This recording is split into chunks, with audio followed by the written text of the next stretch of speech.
ये आकाशवाणी है। प्रस्तुत है कार्यक्रम सुर्खियों में। इसके अंतर्गत आज सुनिए पश्चिम बंगाल में विधानसभा चुनाव के 7वें चरण पर चर्चा। इसमें भाग ले रहे हैं राजनीतिक विश्लेषक के.एस. सच्चिदानंद मूर्ति और आकाशवाणी संवाददाता कमल कुमार प्रजापति। पश्चिम बंगाल विधानसभा चुनाव के 7वें चरण का मतदान आज समाप्त हुआ। दक्षिण दिनाजपुर, मालदा, कोलकाता, पश्चिम वर्धमान और मुर्शिदाबाद जिलों की 34 सीटों के लिए मतदान हुआ और इस चरण के समाप्त होते ही अब पश्चिम बंगाल चुनाव का आखिरी चरण आ पहुंचा है। जैसे जैसे चरणों का मतदान होता रहा वैसे वैसे हम ये भी देख रहे हैं कि देश भर में और पश्चिम बंगाल राज्य में कोविड महामारी की चिंता बढ़ी है। इसी को देखते हुए चुनाव आयोग ने कुछ अहम दिशा निर्देश भी जारी किए और रोड शो, रैलियों पर प्रतिबंध चुनाव आयोग को लगाना पड़ा। मिस्टर मूर्ति, 22 अप्रैल को चुनाव आयोग के निर्देश का पालन करना इस चरण से पहले एक परीक्षा की घड़ी भी थी, क्योंकि राजनीतिक दल इसका कितना गंभीरता से पालन करते हैं और आम जनता इसका कितना पालन करती है, ये देखना था। और हमने देखा कि रैलियां रद्द हुई, वर्चुअल प्लेटफॉर्म पर राजनीतिक दलों ने, राजनेताओं ने प्रचार किया और मतदान केंद्रों से आज जैसे कि रिपोर्टें भी मिल रही हैं कि लोग कोविड प्रोटोकॉल्स का पालन कर रहे हैं। तो आपकी पहली टिप्पणी में यही चाहूंगा कि चुनाव आयोग के ये दिशा निर्देश ऐसे संवेदनशील समय में कितने महत्वपूर्ण हैं। चुनाव आयोग ने 8 चरणों का चुनाव बंगाल में करेंगे बताए, तो उस टाइम पे जो उनका पूरा शेड्यूल आया उस टाइम पे लोग पूछ रहे थे कि जैसे पैंडेमिक होने के टाइम पे 8 चरणों का चुनाव का क्या जरूरत है।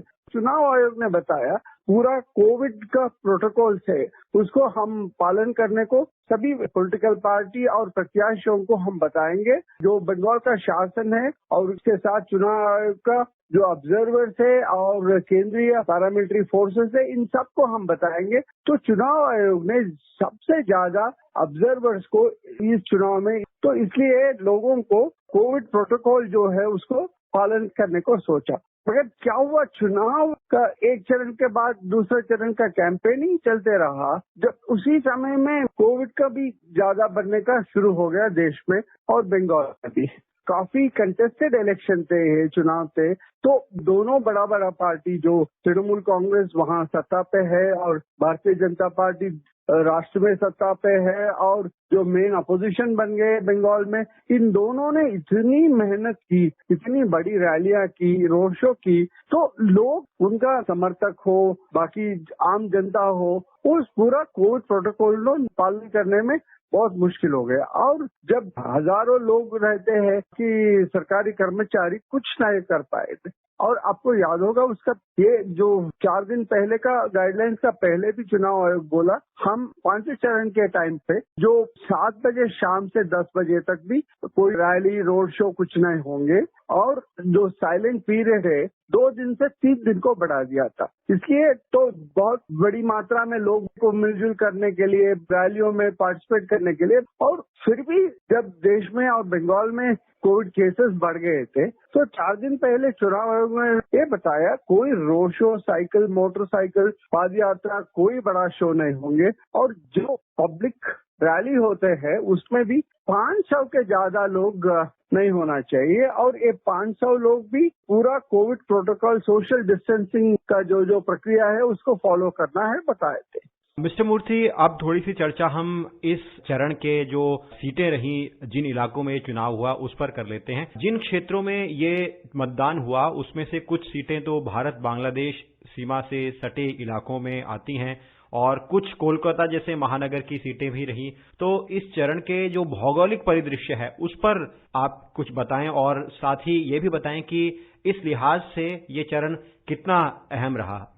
ये चरण तो बहुत अहम रहे, क्योंकि तो आपको 7वीं और 8वीं चरण में बंगाल में कहीं आप ट्रायंगुलर चुनाव का कॉन्टेस्ट देख सकते हैं। ये दोनों चरणों में होता है। तो आपको याद है 5 साल पहले जो असेंबली चुनाव में कांग्रेस पार्टी ये दोनों चरण में आएगी, मालदा और मुर्शिदाबाद जिलों में अच्छा परफॉर्मेंस किए थे और सीपीएम भी थोड़ा अच्छा परफॉर्मेंस किए थे और जो बाकी 3 जिलों में तृणमूल कांग्रेस का परफॉर्मेंस अच्छे थे। मगर जब लोकसभा चुनाव हुआ तो दोनों चरणों में जो जितनी असेंबली कॉन्स्टिट्यूंसी आते हैं वहाँ जो 5 लोकसभा क्षेत्र होते हैं मिलके, उसमें 2 कांग्रेस को गया, 2 तृणमूल कांग्रेस को गए, 1 बीजेपी को गए थे। तो इसलिए इस बार भी काफी ट्रायंगुलर कॉन्टेस्ट है वहाँ। जो कांग्रेस का राज्य कांग्रेस का अध्यक्ष अधीर रंजन चौधरी, जो लोकसभा में कांग्रेस का नेता है, तो उनका क्षेत्र में भी चुनाव का पोलिंग चल रहा है। तो इसलिए ये कांग्रेस भी महत्वपूर्ण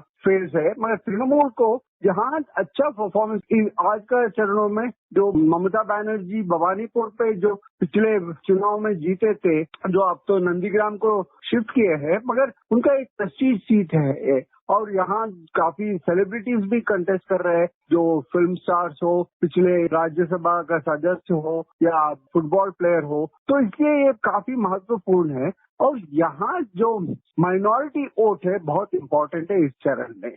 तो इसलिए एक बाहरी और अंदरी जो कैंपेन तृणमूल कांग्रेस से बता रहे थे, वो यहाँ इजी नहीं होते, क्योंकि यहाँ लोग हिंदी बोलने वाले हैं कलकत्ता शहर में और किसी और क्षेत्रों में, जो उर्दू बोलने वाले हैं वो बिहार और थोड़ा उत्तर प्रदेश के इलाके से आए हैं। तो इन सब का मिलजुल के ये बहुत कॉस्मोपॉलिटन चरण होता है। तो यहाँ कैंपेन भी बहुत चल रहा है, जैसे ग्रेट कलकत्ता डेवलपमेंट का प्लान, जैसे तृणमूल कांग्रेस कलकत्ता म्युनिसिपल कॉर्पोरेशन का पूरा कंट्रोल करते हैं और उनका काउंसलर्स बहुत काम कर रहा है। और भारतीय जनता पार्टी बताया है, हम बड़ी न्यू कलकत्ता रिवाइवल प्लान के लिए हजारों करोड़ का प्लान बनाएंगे।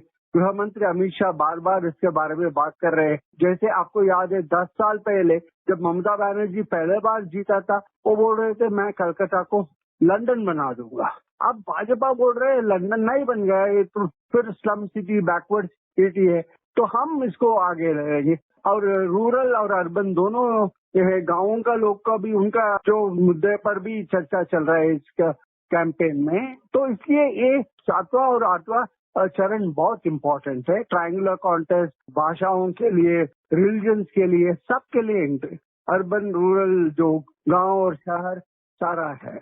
मिस्टर मूर्ति, आखिरी टिप्पणी मैं यही आपसे चाहूंगा, क्योंकि जब लंबे चरणों में चुनाव होते हैं तो आखिरी चरण जब आता है तो उसमें राजनीतिक दलों में एक उत्साह होता है और वो पूरा जोर लगा देना चाहते हैं। इसी तरह से आम जनता है उसमें भी उत्साह होता है। तो अब 257 सीटों पर चुनाव हो चुका है। कुल मिलाकर पश्चिम बंगाल विधानसभा चुनाव में 294 सीटें हैं। तो इन बची सीटों के लिए क्या स्थितियां बनती आपको नजर आ रही हैं और कैसा माहौल रहने वाला है? ये चुनाव 2 साल से कितनी चर्चा हो रहा है कि तो बीजेपी ने लोकसभा चुनाव में अच्छा परफॉर्मेंस किए थे, तो इसलिए आखिरी चरण में भी जो कोविड का महामारी बहुत बढ़ रहा है बंगाल में भी, फिर भी लोगों को इस चुनाव पर और राज्य का भविष्य पर बहुत हम विश्वास है, इंटरेस्ट है। इसलिए मेरी सोच में ये आखिरी चरण भी काफी कंटेस्टेड हो सकते हैं। और जो मैं रिपोर्ट्स देख रहा था और अभी काफी लोग कैंपेन कर रहे हैं, ममता बनर्जी